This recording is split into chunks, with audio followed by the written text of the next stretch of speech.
Hi, everybody. This is beginning of week 5, a couple days into it, and I just want to check and make sure everybody's doing okay. Please email me if you're getting behind on your signature assignment. Just a refresher, if you don't know what to do for your signature assignment, I'm hoping that you've already got it well underway, that it is under week 1, and if you go down to detailed instructions, there's a PowerPoint here, and then I also made a video going over the PowerPoint. So if you click on that, you just get the regular PowerPoint as soon as it comes up here. And so detailed instructions for the signature assignment. And even though this is fall 2019, it's actually spring 2020. And so as you go through this, it has everything that you need to know about your assignment. And so where to start, how to structure your project. Most of you, I hope, already have some ideas about the agency that you'd like. I've gotten a couple emails regarding, is this okay? Is this okay? And so I've given you feedback on that. If you send me one of those emails and I didn't send anything back to you, please send it to me again. It's getting kind of late to start this project. It is a time-intensive project, and it takes um, some willingness to make sure that you do a good job. It's going to be anywhere from 20 or more pages long to really meet all the needs. And I've got a whole other video that goes over it, but you've got your needs assessment, and there's an example of a needs assessment right there. You can click on that in the PowerPoint, and then it tells you what we need to do. So develop a brief survey. So you've got to do these things. Everything is outlined in this PowerPoint, and remember, it's in week 1. And so how to write a video or a mission statement, vision and goals. All of these things are outlined in your book as well as coinciding with this. And at this point, you should have a lot of this stuff already completed. You don't have to have, like section 4 does not have to be a single page. We're following APA format, which means everything's double spaced. And so you just need to have the headers. Okay, so section 4 header, section 5 header, demographic data. All of these things are going to go into this. You need to actually create an organizational structure for your agency. What's an organizational chart? All of this, again, is in your book. So you're just going to make it for your agency, whatever you've created, whether it's a battered women's shelter or an alcohol drug treatment program. Okay. Job descriptions. So you need to have at least 3 distinct job positions for 3 different levels of employees. You can't have 3 counselor positions. I want a counselor position, an administrative assistant position, the director's position, those type of job descriptions. Okay. And I would actually try to find really good examples. These should not be like 4 lines. These should be a whole page. My job description at where I work as a here at Lindsey Wilson, as well as my job as a clinician, those are both several or at least a couple pages long. So it's really important to have good job descriptions. And there's a sample one right there. So policies and procedures, you're going to create at least 5 policies and procedures that would be appropriate for your human services agency. So volunteers, what's your policy on volunteers? What are you going to do with that? All of these things, you're going to have to create a budget. Grant writing, almost all human service agencies have some type of grant writing program. And there are some grants. Marketing, how are you going to market your program? Again, all of these things are in your text, so you should have examples of this in your textbook, as well as be able to just find examples of what it needs to look like. So just very specific. Are there any legislative issues that go directly to? So for instance, with COVID-19 going on, we've had a lot of legislative issues that have passed the ability to use telehealth services.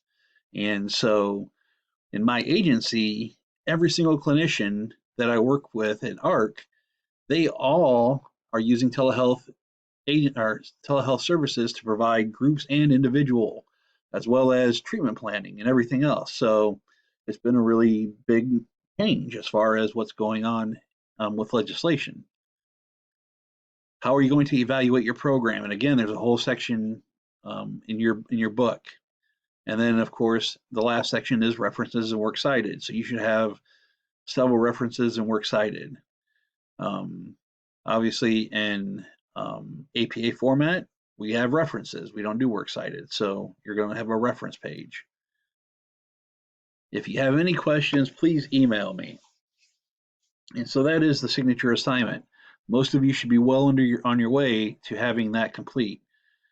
And so follow the guidelines, do some internet research. If you need examples, if you need an example of what a clinician job description is, just Google it.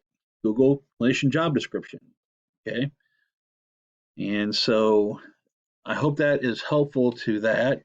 The other thing that I've noticed is that I keep checking in on your discussion boards. And from the very beginning in my announcements, I've said that you do not actually have to complete your discussion boards. I don't have any points associated with it. And so I'm hoping that you're not completing the discussion boards thinking that you have to. I've kept, for several weeks now, I've posted an announcement saying there are no points. Right here, it says on the discussion board introductions, other than that first one, just to get to know you, there are no due dates for anything else. No discussion boards are worth points. So you can just get to know one another, though, and I can get some background on you. So please, if you want to do them, that's fine. And many of you have been doing them, but there aren't any points associated with it. So if you look at your syllabus,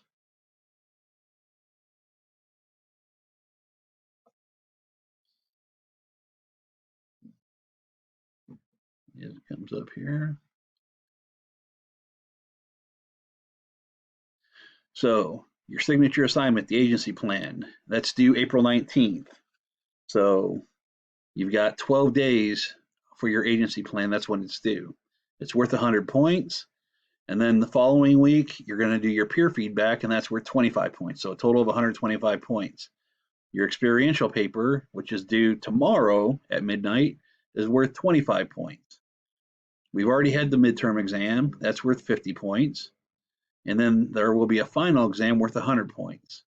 And so as you can see, there's no points for the discussion board. Okay. So out of the 300 points, you have 100 points for the final. You have 50 points for the midterm. Your agency plan is worth 100 points, and your feedback is worth 25 points. So that is the majority of your points. 2 tests, your experiential paper, and your signature assignment. That is what I want you to focus on. So please focus on that.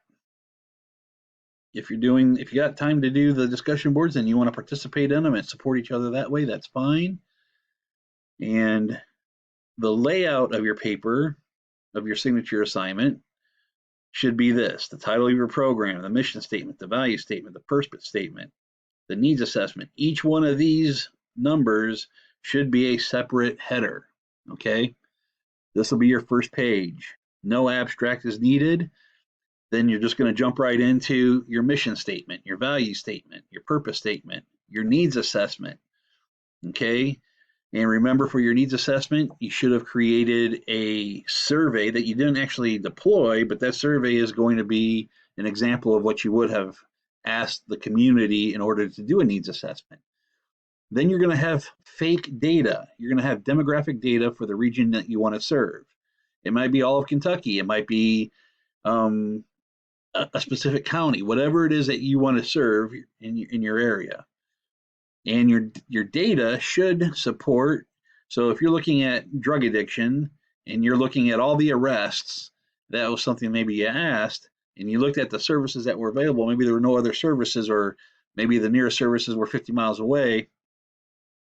Then that's going to contribute, your data is going to contribute to your rationale for the need of the agency. After that, you have your vision and goals, then you have your implementation plan. So how are you going to get your program going? You know, so it should have like a timeline. So your timeline is going to be, we get a building, then we hire, and then we start services on this date. So some type of timeline talking about how you're going to implement your agency at the beginning of it. How are you going to interact with the community? Interaction, involvement, the organizational structure, and all of these things are in your text. So job descriptions, you need to have at least 3 separate job descriptions for your agency. So maybe the director, maybe a clinician, and maybe the administrative assistant, however you want to do that. How are you going to do your marketing, your advertisement plan and materials, policies and procedures, at least 5 of them. So 5 policies or anyway, and procedures any way you like it. So 3 policies and 2 procedures or whatever. Your advisory board information, who's going to be on your advisory board, or who would you like to have on your advisory board? And again, it talks about who should be on an advisory board. Volunteer information or requirements, whether you're going to use volunteers or not. If you're going to use volunteers, then what are their requirements? You're going to have an itemized budget. So you're going to have to create a budget that seems realistic. If you're going to rent a building, it's going to be and it's like 2,200 square feet. What is that realistically? Usually it's $10 to $13 per square foot. And so then you do that per month and you figure out what your budget is for a year. So your itemized budget should be, you can give me a monthly budget or you can give me a yearly budget. I don't care, either one. How much are you going to pay for your employees? How much are you going to pay for benefits? All of that stuff should be in your itemized budget. Your income, where's that coming from? Do you have any grants? Which is the next level. Marketing and fundraising initiatives. So how do you raise money? Are you a for-profit or a nonprofit? Which should be up here, right? And then any legislative information that helps you out with whatever focus that you're on. If you're getting EPOs or if you're getting, providing formula and diapers, is there some kind of legislation that helps you do that? How are you going to monitor your program and how are you going to evaluate it? And instruments if you're going to use anything. So what kind of feedback are you going to get? Are you going to go and get feedback from your employees? Are you going to get feedback from the customers? And then the last section here is citation of your references, so your reference page. And it's all going to be APA format, which means all Times New Roman, 12-point font, 1-inch margins all the way around. And then you're going to use double spacing all the way through. So the thing that you want to do when you're using double spacing is make sure that you don't leave any hanging headers. So if I took this up there, that would be a hanging header because it's a header and now there's nothing underneath it, right? So we want to make sure that you don't leave any hanging headers by making sure that you knock them down. And you might have to do that because if you can see, I had extra space up here, right? And so I had a hanging header that didn't work out. So I added space, knocking down midterm exam so that I didn't have a hanging header. I hope that this was helpful. And if you have any other questions, please email me. And I just want to check in. I hope everybody's doing well. I hope everybody's safe and that there aren't isn't anybody out there with COVID. If so, I'm praying for you. I'm praying for our nation. I'm praying for good leadership. I think that we're doing our best at Lindsey Wilson College to help support you. And so please let me know if there's anything else. Everybody have a good day. Bye.